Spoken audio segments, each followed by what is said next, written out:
Espero que esteja todo mundo bem. Vamos dar início à nossa aula de hoje.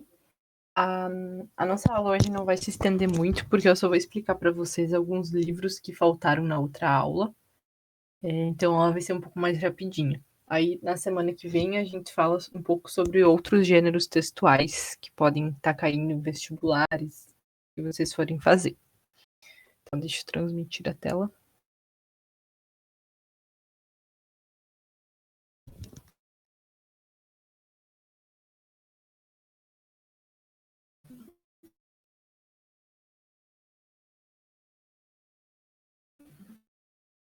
Acho que já está aparecendo aí.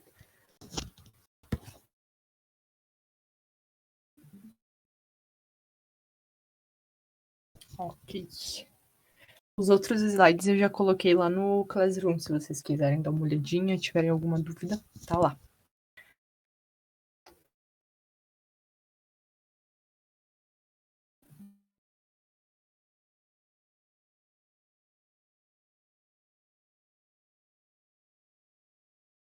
Tá, então vamos lá. Hoje eu separei alguns livros, não são muitos, que fogem um pouco da literatura que eu estava mostrando na outra aula, apesar da literatura ser um gênero assim mais que engloba mais aspectos que podem ser usados na redação, mas tem livros mais atuais que também podem ser utilizados e menos famosos assim. Então, o primeiro livro que eu trago para vocês hoje é um livro extraordinário. Provavelmente alguns de vocês já devem ter assistido o filme ou lido o livro, sei lá. Eu já assisti o filme e li o livro também. É uma história muito bonita e emocionante que conta a trajetória do August, que é um menino de 10 anos. Então, ele nasceu com uma síndrome genética e, por causa disso, ele tem várias deformidades faciais. Então, o rosto dele é todo deformado, ele passou por várias cirurgias. E, por conta dele ser uma criança doente, ele nunca frequentou a escola. Então, os pais dele, a mãe principalmente, ensinavam o que ela conseguia ensinar em casa. Ela ensinou ele a ler, ensinou ele a fazer várias coisas que se aprende na escola em casa. Só que chega um momento que eles decidem que o August precisa ir para a escola. Então, eles mandam ele para a escola e lá ele sofre muito bullying, porque ele é uma criança diferente, ele não tem a aparência que é considerada padrão de uma pessoa ter, se é que isso existe. Então, as outras crianças acabam fazendo muito bullying com ele, mas ele acaba superando isso e o livro mostra tudo isso de uma forma muito bonita, e ensinando que as pessoas são todas iguais, independente da aparência de cada um. Então, esse livro aqui a gente consegue encaixar quando o tema da redação for sobre bullying, for sobre inclusão social, ou sobre deficiência, sobre alguma coisa nesse sentido, sobre preconceito. Então, a gente consegue encaixar esse livro. Ou também o filme. Eu estou mostrando para vocês livros, mas a gente também pode incluir filmes na redação do Enem, que também vai agregar bastante e vai pontuar na competência das áreas do conhecimento, né? O outro livro que eu trago para vocês é esse livro da Malala. Eu ainda não li esse livro, mas eu quero ler. É uma história muito interessante, que é real, né? A história da Malala. Porque ela mostra. Deixa eu ler. Quando o Talibã tomou o controle do Vale do Swat, uma menina levantou a voz. Malala recusou-se a permanecer em silêncio e lutou pelo seu direito à educação. Em 9 de outubro de 2012, numa terça-feira, ela quase pagou o preço com a vida. Malala foi atingida na cabeça por um tiro a queima-roupa dentro do ônibus no qual voltava da escola. Poucos acreditaram que ela sobreviveria, mas a recuperação milagrosa de Malala a levou em uma viagem extraordinária de um vale remoto do norte do Paquistão para a Sala das Nações Unidas em Nova York. Aos 16 anos, se tornou um símbolo global de protesto pacífico e a candidata mais jovem da história a receber o Prêmio Nobel da Paz. Então, a Malala nasceu e cresceu numa cidade que fica numa região super conservadora do Paquistão. Então, ela teve que lutar com isso numa região que muito preconceituosa, muito machista, muito tradicional. E O que aconteceu? Em 2008, o líder daquele país, daquela região, decidiu proibir aulas para meninas durante um mês. Então, as escolas não podiam mais dar aulas para meninas, apenas para meninos. E foi quando a Malala ela criou um blog, não com o nome dela, com um pseudonome, então com um nome falso, que se chamava Diário de uma Estudante Paquistanesa, e onde ela escrevia os relatos dela sobre como ela gostaria de ir para a escola, sobre como era o cotidiano deles naquela situação extremamente machista. Enfim, ela escrevia tudo o que ela tinha na cabeça sobre aquela situação. Só que no fim eles acabaram descobrindo que era ela que estava escrevendo aquele blog. Então ela foi acusada de ser uma ameaça contra o Islã. E então eles acabaram tentando matar ela com um tiro dentro do ônibus no qual ela voltava da escola. A Malala, então, com 17 anos, ela ganhou o Prêmio Nobel da Paz pela luta dela, pelo direito à educação das mulheres. E ela acabou se lançando esse livro e a história ficou muito famosa. Acho que todo mundo já deve ter ouvido falar dessa história. Mas esse livro a gente pode utilizar numa redação que fale sobre machismo, sobre luta pelo direito à educação, pelo direito à educação e também pelo direito à educação feminina das mulheres. Dá para falar também sobre o combate à desigualdade de gênero. Então, tem vários aspectos que a gente pode colocar. A redação fala da educação no geral, dá para citar. Se a educação fala... se a redação fala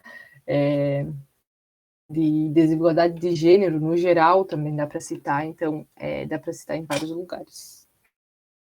Depois eu trago... faltou... ver aqui. Mas o nome do livro é Fahrenheit 451. Lhe faltou o 451, mas enfim. Esse é um livro que ele também é uma distopia, que na terça-feira passada eu tinha dito para vocês do conto da Aya, que também é uma distopia.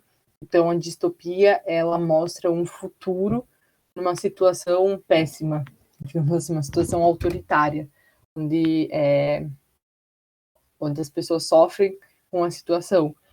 Então, esse livro ele foi escrito após o término da Segunda Guerra Mundial, em 1953, e ele vai condenar a opressão anti-intelectual nazista e o cenário dos anos 1950, revelando sua apreensão numa sociedade opressiva e comandada pelo autoritarismo do mundo pós-guerra.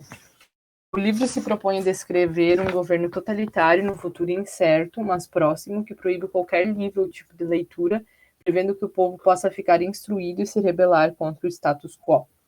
Tudo é controlado e as pessoas só têm conhecimento dos fatos por aparelhos de TVs instalados em suas casas ou em praças ao ar livre. A leitura deixou de ser meio para aquisição de conhecimento crítico e tornou-se tão instrumental quanto a vida dos cidadãos, suficiente apenas para que saibam ler manuais e operar aparelhos. Esse livro é muito bom, também já li. E o que acontece? Acontece uma ordem, a ordem natural das coisas ela é invertida. Então, os bombeiros, eles não servem mais para apagar incêndios. Os bombeiros, eles são chamados para incendiar coisas. Então, quando uma pessoa ela é denunciada por ter um livro, qualquer livro que for, sendo um livro, a pessoa denuncia para os bombeiros e eles vão lá e ateiam fogo na casa da pessoa porque é proibido ter livros. Então, porque eles acreditavam que os livros, eles falam muito... O livro eles falam muito e é muito perceptível. Os livros é como se fossem, sei lá, uma coisa muito louca, que vai mudar completamente o pensamento das pessoas, se fosse uma coisa perigosa. Então, o livro é considerado muito perigoso, qualquer livro. E as pessoas elas ficam muito curiosas de saber o que tem dentro dos livros, que é tão poderoso assim quanto o governo fala. Então, esse livro aqui ele é muito interessante para a gente utilizar como exemplo de manipulação social. Então, se o seu tema da redação estiver relacionado à manipulação social, ou também a educação como um veículo de mudança, ou também a leitura como um veículo de mudança, o poder da educação, como a educação é importante, como livros são importantes, então tudo isso vai dar para englobar. Todos esses temas podem ser englobados por este livro aqui.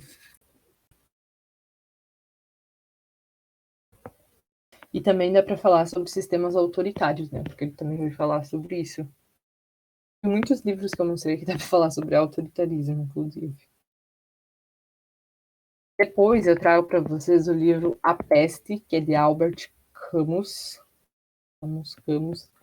Esse livro aqui, ele ficou muito famoso esse ano, eu não li ele ainda também, mas ele ficou muito famoso esse ano por causa do coronavírus. Ele acabou se tornando um best-seller, antes as pessoas nem ligavam, mas agora começaram a ler ele bastante. Porque ele fala sobre uma pandemia. Só que ele foi escrito depois da Segunda Guerra Mundial, né? Então ele tem muita metáfora, não comparando, mas como falando da peste, mas se referindo indiretamente ao nazismo. Então ele vai acabar fazendo essas metáforas e alusões ao sistema nazista e à ocupação militar alemã que estava acontecendo na época em Oran, que é uma cidade na Argélia. Então, ele vai retratar a disseminação de uma peste, vai ter uma infestação de ratos na cidade, e por conta das péssimas condições sanitárias, pelas falta de higiene das pessoas, da prefeitura, não, do governo, etc., esses ratos eles vão se multiplicar muito e vai acabar disseminando uma peste, como se fosse a peste bubônica. Então, a peste é uma alegoria do nazismo, mas não só. Este é um livro focado na condição humana. A narrativa também pode ser interpretada como uma grande metáfora para epidemias e revoltas. Estas, por sua vez, estão presentes em diferentes formas na narrativa de cada personagem. Então, tem trechos do livro até que fala assim que ele faz uma alusão comparando a peste com um regime totalitário, dizendo que as pestes elas não desaparecem do nada, elas podem ficar escondidas nas gavetas, nas roupas, vestígios da peste. Então ele faz essa alusão aos regimes totalitários. Porque aquele país, na época, estava tendo uma ocupação militar alemã, né? Então, esse livro a gente pode utilizar quando a redação for sobre saúde pública, porque também fala sobre as condições sanitárias da época, sobre saúde, sobre tudo isso, sobre como não se conseguia conter a peste. E também eu tinha visto alguma resenha que falava sobre que eles divulgavam os dados na TV, então eles mostravam todo dia, como acontece agora com o coronavírus, quantos casos tinham tido até o momento, quantos casos novos tinham tido naquele dia, e eles esmiuçavam sobre alguns casos para chocar as pessoas. Então, como acontece agora também. Por isso que ele acabou ficando famoso, porque ele é um pouco semelhante com a situação que a gente está vivendo. Então, além de falar sobre saúde pública, mais uma vez a gente também pode utilizar quando for problemáticas relacionadas a regimes totalitários, quando falar de democracia, tudo que for neste sentido.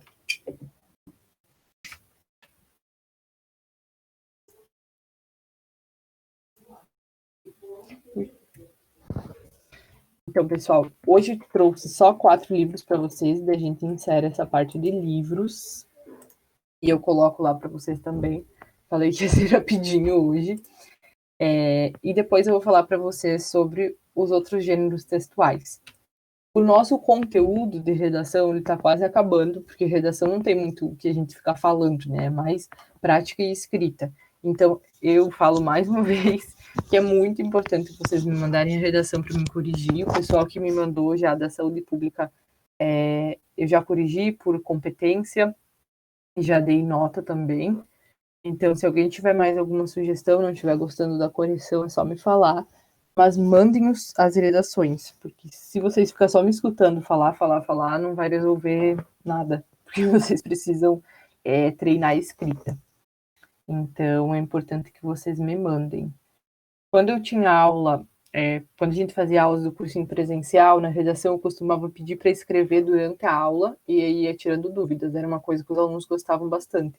Mas é uma coisa que não tem como a gente fazer agora, né? Então, acaba que a gente tem essa limitação online. Mas era isso, pessoal. Vocês têm alguma dúvida sobre alguma coisa? Alguma sugestão?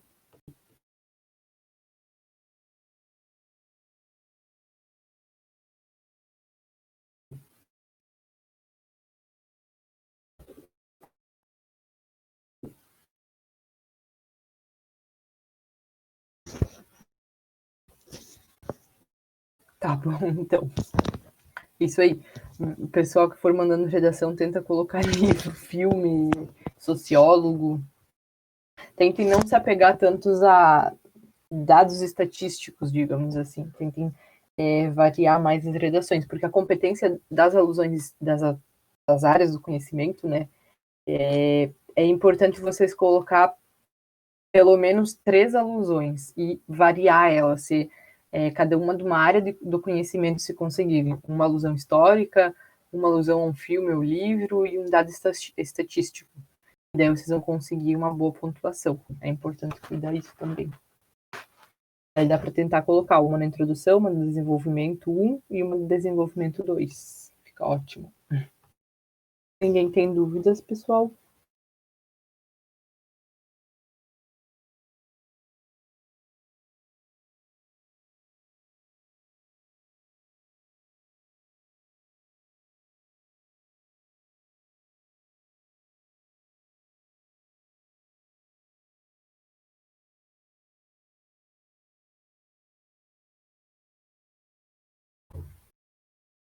Que bom que vocês gostam. Espero que esteja sendo útil para vocês as explicações. Então, eu vou colocar para vocês também no Classroom, se vocês quiserem dar uma olhadinha depois.